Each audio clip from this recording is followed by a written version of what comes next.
Hi, praise the lord. చూడండి, మనం Christmas సీజన్లో ఉన్నాం కదా. అంటే క్రిస్మస్ అనేది ఎప్పుడు ఏంటి అనేది ఎవరికి తెలియకపోవచ్చు, కానీ మ్యాక్సిమం అది చలికాలంలో జరిగింది. ఇప్పుడు అది ఏ రోజు అనేది కాదు. ఇప్పుడు మనకి ఇంపార్టెంట్ ఏంటంటే, తెలుసుకోవాల్సిన సత్యం ఏంటంటే, యేసయ్య పుట్టారు భూమి మీద. అవునా? ఎందుకు పుట్టారు, ఎలా పుట్టారు, కారణం ఏంటి, మన జన్మ రహస్యం ఏంటి, ఇవి మనం తెలుసుకోవాల్సిన విషయాలు కదండి.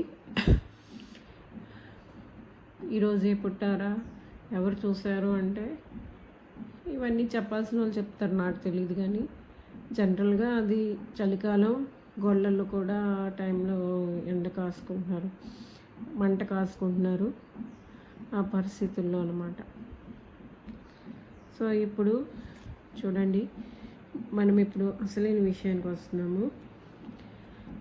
6వ నెలలో గబ్రియేలును దేవదూత గలిలయలోని నజరేతు ఊరిలో దావీదు వంశస్థుడైన యోసేపును ఒక పురుషునికి ప్రదానం చేయబడిన కన్యక యొద్దకు. చూసారా, ఎవరు పంపబడినారు? బాగా అర్థం చేసుకోవాలి మీరు. ఇక్కడ ఎవరు పంపబడినారండి?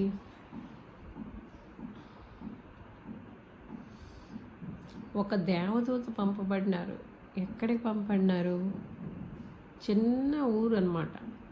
గలిలయలోని నజరేతు అనే ఊరు, చిన్న ఊరు అది. ఇప్పుడు ఈ మధ్య కొంతమంది మన వాళ్ళు కూడా, మన తెలుగులు కూడా ఆ ఏరియాకి వెళ్తున్నారు కదా, ఇజ్రాయెల్ దేశానికి. మన వాళ్ళు కూడా వెళ్తున్నారు అక్కడికి. సో అందుని బట్టి మనం ఆ సత్యాన్ని మనం అర్థం చేసుకోగలుగుతున్నాం. ఏ సత్యాన్ని? ఈ యొక్క నజరేత్ అనేది చాలా చిన్న గ్రామం అనేది మనం అర్థం చేసుకోగలుగుతున్నాం. చిన్న విలేజ్ అన్నమాట. ఆ విలేజ్లో ఎవరు ఉన్నారు చూసారా? దావీదు వంశస్థుడైన యోసేపు అనే ఒక పురుషునికి ప్రదానం చేయబడిన కన్యక యొద్దకు దేవుని చేత పంపబడినారు. ఎవరు? గబ్రియేలు. ఆ కన్యక దగ్గరికి. ఆ కన్యక పేరు మరియా. ఇదే కదా ఈరోజు మనం ధ్యానించుకోవాల్సిన విషయం. ఆవిడ కన్యక అని ఎలా తెలిసింది? ఆవిడ అక్కడ ఉందని ఎలా తెలిసింది? ఆ గ్రామము గురించి ఎలా తెలిసింది?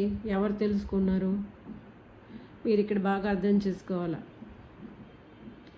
ఇది నా అనుభవాలు, దేవుని దూతలు, తర్వాత పరిశుద్ధాత్మ దేవుని ప్రత్యక్షతలు నాకు ఉన్నాయి కనుక నేను చెప్తున్నాను మీకు. అది ఎక్స్పీరియన్స్ కనుక ఆల్రెడీ నేను షేర్ చేసేసుకున్నాను ఈ విషయాలన్నీ కూడా. కరాఖండిగా నేను ఎలా చెప్పగలుగుతున్నాను ఈరోజు? వెళ్ళారు అని నేను ఎలా చెప్పగలుగుతున్నానంటే, దేవుడు నన్నే దర్శించారు. చూసారా, మామూలు మనిషిని నన్నే దర్శించారు దేవుడు. ఆయనకు ఒక ప్రణాళిక, ఒక ఆలోచన, ఒక ఉద్దేశం మన జీవితాల్లో ఉన్నప్పుడు మీరు ఏ మూల ఉన్నా, ఏ కొండలో ఉన్నా, ఏ కొండలో ఉన్నా, ఏ ఒక్క కోణంలో దాగున్నా దేవుడికి మరుగైంది ఏం లేదు కదా. దేవునికి మరుగైంది, దేవుడు చూడలేని స్థలం అనేది ఏమీ లేదు. మీరు ఎక్కడున్నారో చూసేదానికంటే మీ హృదయం అంతకంటే ఎక్కువ ఆయనకి తేటగా కనబడుతుంది. హృదయ రహస్యాలు ఎరిగే దేవుడు, మన సృష్టించిన దేవుడు, మన సృష్టికర్త, ఆయన తప్ప దేవుడు లేరు అని నేను కూడా అలా చెప్పగలుగుతున్నాను. నన్ను కూడా దర్శించారు కనుక. మీకు అర్థమైందా? ఇక్కడ కూడా 6వ నెలలో ఇది నిజమో నేను అలాగే ఈరోజు చెప్తున్నాను మీకు. 100% ఏదో చదివేసి నేను చెప్పేస్తున్నాను అనుకుని చాలా పొరపాటు. ఆ దేవుడిని నేను రుచి చేసి తెలుసుకున్నాను, ఆ దేవుడిని నేను ఎక్స్పీరియన్స్ చేశాను, ఆ యొక్క విషయాలన్నీ నిజమని నేను కూడా చూడగలిగాను. నా కళ్ళతో నేను చూడగలిగాను, నా శరీరంతో నేను అనుభవించగలిగాను. నేను భూత ప్రేత పిశాచాల్లో కలిసిపోయి చెప్పట్లేదు, నేను మామూలు మనిషిగానే. మీకు అర్థమైందా? ఇవన్నీ చెప్తుంటే చాలామందికి ఆత్మల గురించి, ఏట్రా బాబు, ఏంటి ఆత్మల గురించి మాట్లాడుతుంది, చనిపోయిన వాళ్ళ గురించి మాట్లాడుతుంది అని నా కూతురే భయపడిపోతుంది బాబా ఒకప్పుడు. ఇప్పుడు పడితే కొద్ది ధైర్యం వచ్చింది. అలా ఆయన కూడా ఉన్నాడు కదా పక్కన. ఏమంటే ఏంటి మమ్మీ అలా చూస్తా అనేదండి కొన్నిసార్లు పాపం. అంటే నేను భాషల్లో గట్ట మాట్లాడితే ఆ భాషలో చిన్నప్పుడు అది చదువుకుంటుంది. ఆ స్ట్రెస్ని బట్టి నాకు పరిశుద్ధాత్మ దేవుడు నన్ను ఆక్యుపై చేసినప్పుడు, అంటే పరిశుద్ధాత్మ దేవుడు నన్ను బలపరచడానికి ఆ యొక్క భాషలు వరం అనమాట. అదే భాషలు కంటిన్యూస్గా మాట్లాడి తెలుగు వచ్చింది అది కంగారు దాని చిన్నప్పటి నుంచి ఆ ఎక్స్పీరియన్సెస్ ఉన్నాయి. కాకపోతే నేను ఇక్కడ చెప్పేది ఏంటంటే, నేను అవన్నీ ఎక్స్పీరియన్స్ చేశాను. ఇది వాస్తవం, నిజం. దేవదూతలు దర్శిస్తారు. దేవుడు ఎక్కడో ఉన్నారు, నేను ఎక్కడో ఉన్నాను, నేను చేసినవన్నీ ఎలా తెలుస్తాయి? ఆమె కన్యక అని అంత క్లియర్గా సర్టిఫై ఎలా చేశారు? మన క్రియలన్నీ కూడా ఇప్పుడు చూడండి, కొంతమంది నీతిమంతుల్ని అనవసరం కొంతమంది ద్వేషిస్తారు, కొంతమంది పరిశుద్ధుల్ని మీద బురద చల్లడానికి కొంతమంది చూస్తారు, కొంతమంది అపవిత్రుల్ని పవిత్రులుగా పరిశుద్ధులుగా చూపించాలని చూస్తారు. ఇవన్నీ వాళ్ళ క్రియల ద్వారా మనకు తెలిసిపోతాయి అనుకోండి, అఫ్కోర్స్ అది వేరే విషయం. కానీ అలాగా తప్పుని రైట్గా, కీడుని మేలు, మేలుని కీడు, తీపి చేదు, చేదుని తీపు అన్న రకాల ఇప్పుడు ఉన్నారు కదా.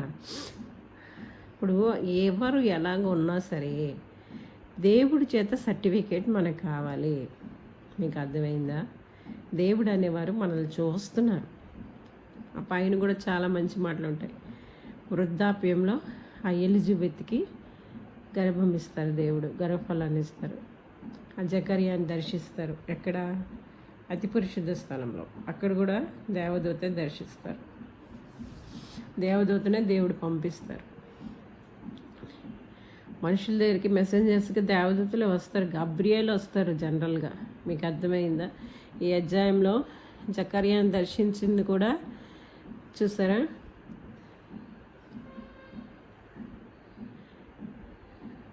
ధూప సమయంలో ప్రజల సమూహమందు వెలుపల ప్రార్థించి ప్రభువు దూత ధూప వేదిక కుడివైపు నిలిచి అతను కనబడగా జకర్యా అతను చూసి తొందరపడి భయపడినవాడు ఆయన. చూసారా? ఆ దూత అక్కడ కూడా ఆ దూతే ఆయన దర్శించారు. అంటే దేవుని మెసెంజర్స్గా దేవదూతలు పనిచేస్తారన్నమాట. నిజంగా నేను కూడా నా ఎక్స్పీరియన్స్ అంతా షేర్ చేస్తాను. ఆ టైంలో దిగి రావడం నేను చూశాను, నాతోనే ఉండడం నేను చూశాను అని చెప్పాను కదా. నేను చాలా ఎక్స్పీరియన్స్ చేశాను కనుక చెప్తున్నాను. ఇది వాస్తవం. ఆవిడ కన్య కానీ ఎలా తెలుసు కదా. మన పరిస్థితి అంతా కూడా చాలా జాగ్రత్త దేవుడు అబ్జర్వ్ చేస్తారండి. మన హృదయాన్ని ఇంకా తేటగా ఆయన అబ్జర్వ్ చేస్తారు, మన ఆలోచన విధానం. అందుకే ఈ మధ్య ఎవరో ఒక పాట కూడా రాశారు కదా, నన్ను చూచువాడా నిజం కాచువాడా, పరిశీలించి తెలుసుకున్నావు, చుట్టూ నన్ను ఆవరించావు, ధన్యవాదం యేసు రాజా. చూడండి, మన చుట్టూ ఆయన ఆవరించి ఉంటారండి. మీకు అర్థమైందా? ఇప్పుడు మనం తెలుసుకోవాల్సిన విషయం ఏంటంటే, ఇది వాస్తవం, నిజం అనే సత్యాన్ని మీరు అర్థం చేసుకోవాలి. అందుకు నేను చెప్తున్నాను ఈ మాటలు, ఇంకెందుకు కాదు. మీరు ఎట్లాంటి పరిస్థితి, మన పరిస్థితి ఏది, మనం ఎక్కడున్నాం, ఏ పల్లెటూరులో ఉన్నాం, మారుమూల గ్రామంలో ఉన్నాం, అయితే మనం ఎలాంటి స్థితిగతుల్లో ఉన్నాం, అన్నీ దేవుడు చూస్తున్నారు.